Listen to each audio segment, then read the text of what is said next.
Hi students, this is Tirumala Max YouTube channel. 10th Standard English question number 35 figure of speech 5 marks in the video number பார்க்கலாம். So I always say முயற்சி plus பயிற்சி which is equal to வெற்றி. So முயற்சியும் பயிற்சி இருந்தால் தான் you will be able to get வெற்றி my dear children. Let us go to the video. So இந்த தேர்வு என் வாழ்க்கையின் சிறந்த தேர்வாக இருக்கும் என்று எண்ணி ஒவ்வொரு தேர்வையும் எழுதும். Please make a note that to think that every exam will be the best of your life. So whenever you are starting your examination, that exam should be the best one, like that you have to think my dear children. எந்த exam எழுதினாலும் அதுதான் என்னோட சிறந்த exam, best exam நினச்சி நீங்கள் எழுதுனீங்கன்னா definitely you will be able to get a very good marks my dear children. Your journey towards your dream has just begun. So you are the first going to write this 10th public examination, and you are the people that you are going to start your career, and your journey is going to start now my dear children. Let us go to the video. So the figure of speech பார்த்தீங்கன்னா மொத்தம் உங்களுக்கு பார்த்தீங்கன்னா 5 mark உங்களுக்கு கேள்வி கேட்குறாங்க. So அதில் 4 answers கேட்பாங்க. So அதில் you have to answer all these 4 questions. So for that they are giving 5 marks my dear children. So let us see that one. We can pull and haul and push the life and drive. We can print and plow and weave and heat and light. We can run and race and swim and fly and dive. We can see and hear and count and read and write. So இதில் பார்த்தீங்கன்னா இந்த கேள்விகள் எல்லாமே வந்து 3 முறை வந்திருக்கு பாருங்க. மொத்தம் இருக்கிற கொஷின் பேப்பர்ஸில் அதிகப்படியாக வந்த கேள்வி இது very important question I think. So நீங்கள் வந்து இந்த கொஷினை தரோவாக படிக்கிறதுக்கான பிளானை நீங்கள் பண்ணணும். ஸோ எப்படி இருக்குன்னு பாருங்கள். Big out the rhyming words from the given stanza அப்படின்னா என்னென்னா, ஸோ அதில் ரைமிங் வேர்ட்ஸ் என்னென்ன இருக்குன்னு பார்க்கணும். ஸோ ரைமிங் வேர்ட்ஸ் என்னென்ன இருக்குன்றதுல இதில் என்னென்னா, so first you have to see the rhyming words. So rhyming words drive and dive, இது பாருங்கள் ஹைலைட் பண்ணுற பாருங்கள். இது ரெண்டும் வந்து உங்களுக்கு ரைமிங் வேர்ட்ஸில் இருக்க. டிரைவ் டைவ் பாருங்கள், ஒரே ஸ்பெல்லிங் இது சவுண்ட் கொடுக்குது பாருங்கள், அதுக்கு பேர் தான் rhyming words. So drive and dive. So the other one is light and right. So அதுவும் பார்த்தீங்கன்னா சேம் உங்களுக்கு மீனிங் இது கொடுக்குது. லைட் பாருங்க, லைட் அண்ட் ரைட். ஸோ இது ரெண்டுமே வந்து உங்களுக்கு ரைமிங் வேர்ட்ஸில் வருது. ஸோ அந்த ஹைலைட் பண்ணது. Then goes to identifying the rhyming scheme for the given stanza.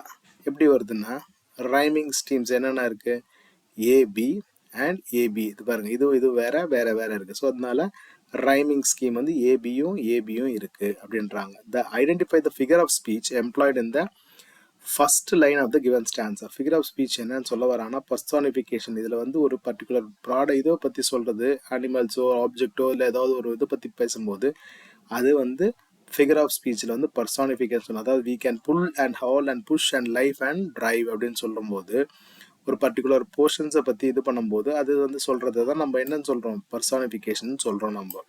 Big out the alliterating words in given in the second line. So second லைனில் என்ன இருக்குது அலிட்ரேஷன் என்னென்னா, ஸோ அலிட்ரேஷனுக்கு பார்த்தீங்கன்னா second line is print and plough. So அது பாருங்கள் alliteration பாருங்கள், இதுதான் பிரிண்ட்டும் ப்ளவ் வந்து அதில் அலிட்ரேஷனாக வந்திருக்கு.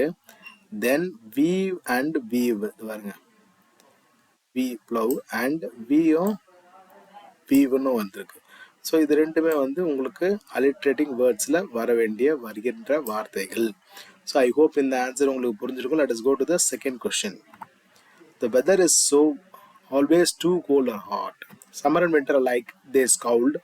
Nothing goes right with the folks you meet. Down on that gloomy, complaining street.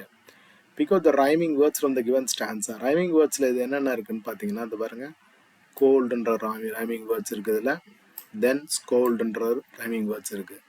So இது ரெண்டுமே பக்கத்தில் வர்றதுனால இங்கே பாருங்கள் ரைமிங் ஸ்கீமில் ஏஎன் போட்டிருக்காங்க, நல்லா கவனிச்சுங்க, ஏஎன் இருக்குது. அடுத்தது மீட். ஸோ மீட்டுன்னு வரும்போது என்ன இருக்குன்றதை நம்ம பார்க்குறோம். ஸோ மீட்டுக்கு வந்து அதோட இது வந்து street.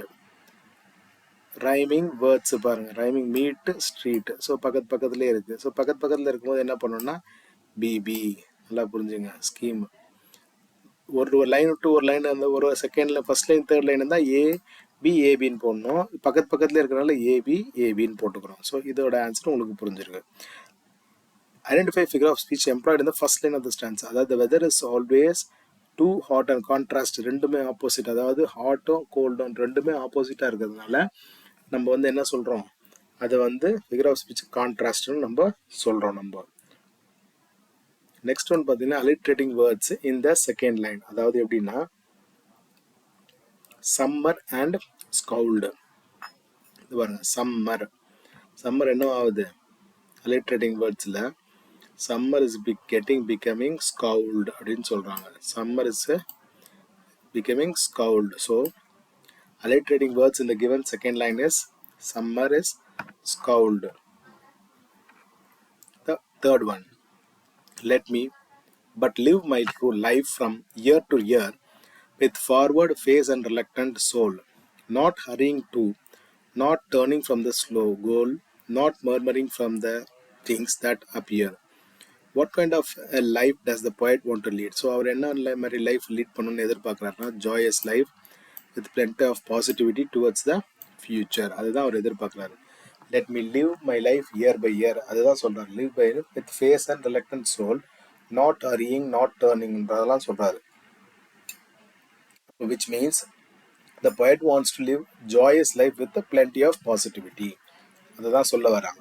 The next one is identify the rhyming scheme for the given stanza. So இது பாருங்க, ஃபர்ஸ்ட் ஒன் வந்து இயர், செகண்ட் வந்து சோல். இது பாருங்க, இதுவும் இயரும் year is the first one and disappear is the last one. So அதனால நம்ம என்ன பண்ணுறோம், ஏ எங்கே இருக்கு ஃபர்ஸ்ட் ஒன்னுக்கும் லாஸ்ட் ஒன்னுக்கும் போட்டுருவோம். நல்லா கவனிங்க, ரைமிங் ஸ்கீமில் ஏவும் இங்கே போட்டிருக்கோம். So then next one is soul and goal. So soul is B and next one immediately next one is coming as a B. So அதை பாருங்க, ஸோ அதனால B Bன்னு எழுதிக்கலாம். ஸோ ABB ரைமிங் ஸ்கீமை இதில் இருந்து பார்த்தாலே உங்களுக்கு ஓரளவுக்கு புரியும்.